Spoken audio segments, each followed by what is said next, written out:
If you're not ranking up as quickly as you'd like, you're not alone. As a peak SSL player and coach, I'm here to show you the exact methods that the top 1% use to improve, and these are the strategies, mindsets, and habits that actually push them to the highest levels. And today, I'm breaking them all down for you. Let's make sure you're set to break out of any plateau and reach your true potential in 2024. And whether you're aiming to break out of Diamond, climb through Champ, or even reach that SSL rank, these steps are what makes a real difference. And the more you understand and apply these strategies, the faster you'll see the improvement you've been grinding for. Let's get into it.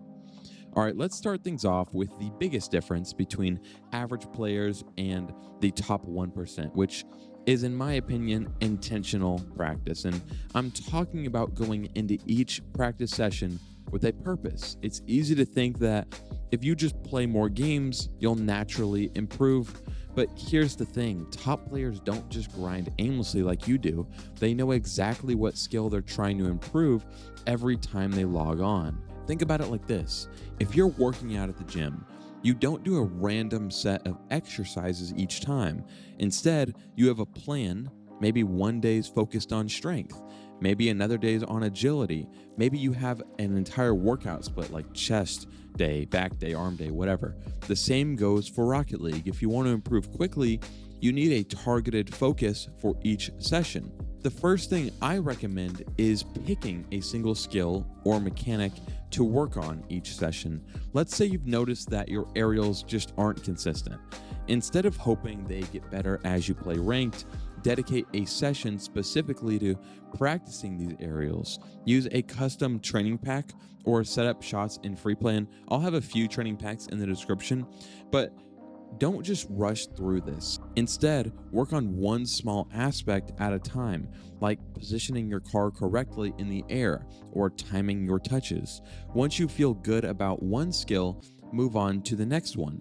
The goal is to build consistency by tackling one area of improvement at a time rather than trying to juggle everything at once, which will just end up overwhelming you. Here's a pro tip.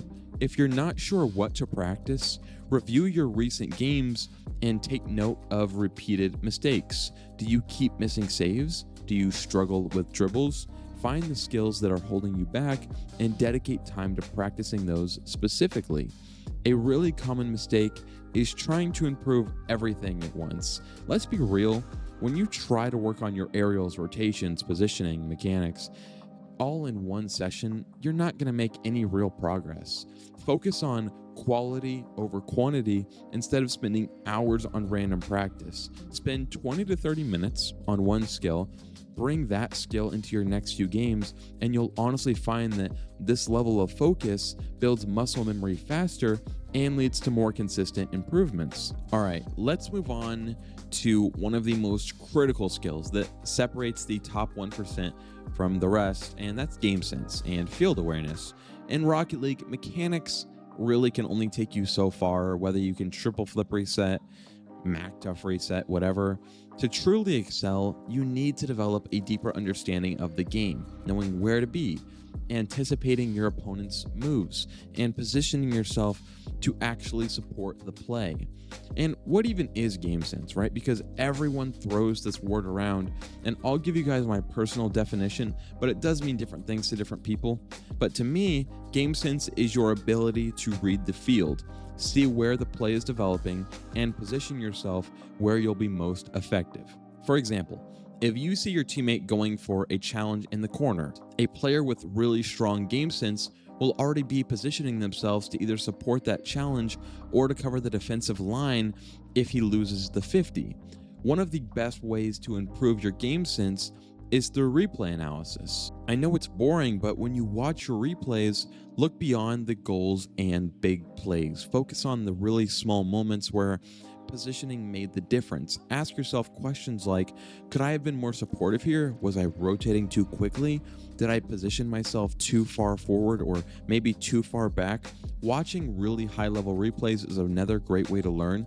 Take a look at players who are at a rank 1 or 2 above you. You don't want to go, if you're like a champ, I wouldn't recommend watching SSLs because they're going to be doing things that that may look really unorthodox and crazy. Like if I watch Zen, he'll be going for triple flip resets or quad resets, which I don't think is necessarily feasible for someone like me. But if you watch 1 or 2 ranks above you and you study their positioning and rotations, it's likely that they have similar mechanics to you, and the only difference is their positioning and rotation. So pay attention to how they stay patient, how they choose when to challenge, and how they position themselves in relation to the play. Top players are constantly learning from each game, not just in real time, but also by revisiting their gameplay and making adjustments when needed. Now, another strategy for building games is one that you're not going to want to hear, but it's to play ones. And I know, ones are not for everyone, but hear me out. In 1v1, there's no one to cover for your mistakes. And every decision you make has a consequence, which is kind of the reason everyone hates it. But it's a game mode that forces you to think strategically about positioning, timing, and reading your opponent's movements. Even just a few 1 sessions each week will help you understand how to position yourself better, and you'll be winning more 2s games because you can pair 1v1 mechanics in 1v1 situations in 2v2. And this will also help improve your decision-making skills as well. And you'll notice that when you play with others, your awareness and adaptability increase because of that solo practice. Another critical part of game sense is what I like to call adaptability. And once again, this is one of these words that kind of mean different things to different people, but top players don't stick to one rigid playstyle. They adjust depending on who they're up against. For example, if they notice that their opponents are really aggressive, they're probably going to end up playing more conservatively, waiting for mistakes to capitalize on. But if they're up against a really passive team, they're probably going to be more aggressive themselves to create more opportunities. Being able to switch playstyles on the fly and adapt to your opponents is a skill that sets top players apart, and this is a really difficult skill to learn. But when you're playing, try to assess your opponent's playstyle and then create your approach through that information, and it'll make you way more versatile and unpredictable. Let's shift gears for a second and talk about mental resilience and tilt management, which are essential if you want to improve over the long term. Rocket League is a really fast-paced game, and it's so easy to get frustrated when things don't go your way. Maybe you have a teammate rage quit. Maybe you're just having a bad day. But here's what separates the top 1% from everyone else. It's that they don't let setbacks affect their performance. They're able to stay calm, adjust, and keep improving, even in really tough situations. One major mindset shift is focusing on progress over winning. Top players don't obsess over the win-loss ratio because at the end of the day, your rank doesn't really matter. Instead, they look at every game as an opportunity to improve. When you're only focused on the outcome, it's really easy to get tilted when things go wrong. But when you're focused on improvement, mistakes become learning experiences and not failures. A simple trick that a lot of top players, including me, use is the 2-loss rule. If you lose 2 games in a row, take a short break, step away from the screen, get some fresh air, do whatever you want. You can even go in free play and reset mentally. What this does is it prevents tilt from building up and keeps you really focused for the rest of your session. Another way to manage tilt and stay focused on improvement is to set small, achievable goals for each session. For example, instead of aiming to rank up, set a goal like, I'm going to work on accurate clears this session, or I'm going to focus on my positioning every play. This takes the pressure off ranking up and instead puts the focus and skill on things that you can actually control, which is not your random solo queue teammates. Top players have the mental toughness to keep their focus. They also have the toughness to manage frustration and stay positive. Building this resilience over time will make you a way more consistent and level-headed player, ready to perform under pressure. Let's get into some fundamentals that are essential for high-level play: boost management and rotation discipline. At the top level, players know how to maximize their boost and rotate with precision. They understand that every second they're out of position or wasting boost is a second the other team can use to gain an advantage. When it comes to boost management, a common mistake is going for big boost pads every chance you get. Top players, however, know that small pads are just as important. They're constantly grabbing small boost pads to keep themselves at around the 30 to 50 boost mark, which is usually enough to stay effective without having to leave their position. Here's a tip to start practicing better boost management. Challenge yourself to play using only small boost pads for a match or two. I know it sounds crazy, but this exercise will train you to be more strategic with your positioning and to avoid the temptation to go for that corner big boost pad. Over time, you'll find that you're able to stay in the play way longer and support your team without constantly being out of position. Let's talk about rotation discipline. Rotation discipline is just as crucial as all the other things I've listed. Top players rotate efficiently, minimizing double commits and avoiding unnecessary challenges. One key habit is to always rotate behind teammates rather than cutting in front. And because Rocket League is a game where there's always exceptions to rules, this is just a general rule of thumb. So don't do this every single time. Sometimes if your teammate's getting bumped, you obviously have to cut in front of him, or other situations. But this way, there's always a player covering the back line and the team's formation stays really solid.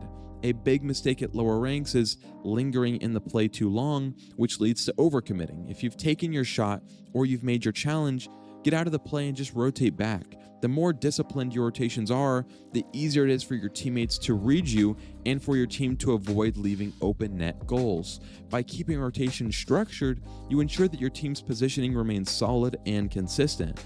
Another key part of improvement that top players focus on is tracking their progress. They're constantly analyzing their performance, finding weak spots, and working to improve them. Improvement isn't just about grinding games, it's about actively working on your weaknesses. Here's how you can do it. Start by keeping a record of your matches, focusing on things you want to improve, like I said earlier. For example, like we used earlier, if you're working on shot accuracy, know how many of your shots are on target each game. Tracking your stats over time lets you see real-time progress, which is incredibly motivating, at least for me. Another way to track progress is to set specific goals for each session. Like I mentioned earlier, instead of just playing to rank up, decide what you want to work on before you even play. This way it gives you a goal. For example, one session might be focused on improving aerials, whereas another one could be dedicated to rotations. By tracking these goals, you'll start to see consistent improvement in specific areas of your game. Finally, don't forget the value of replay reviewing. If you don't have a coach or anything like that, watching your own replays is single-handedly the best and fastest way to improve because you can see your mistakes. I would recommend getting a coach though, because oftentimes higher ranked players can notice mistakes that you can't notice, because you won't always get punished for maybe a mistake in your rotation, but someone at a higher level can understand that. So I would recommend getting a coach, but if you absolutely don't want to, watching it yourself is the second best way. But set aside a bit of time each week to watch over a few replays and look for patterns in your gameplay. Are you missing key rotations? Are you overcommitting? Not using boost efficiently? These are all things you can watch in replays and work on over time. And this kind of tracking and reviewing progress is what the top 1% do to make sure they're always moving forward. So those are the key strategies that separate the top 1% in Rocket League from intentional practice to game sense to mental resilience to rotation discipline and progress tracking. These habits will help you level up way more effectively.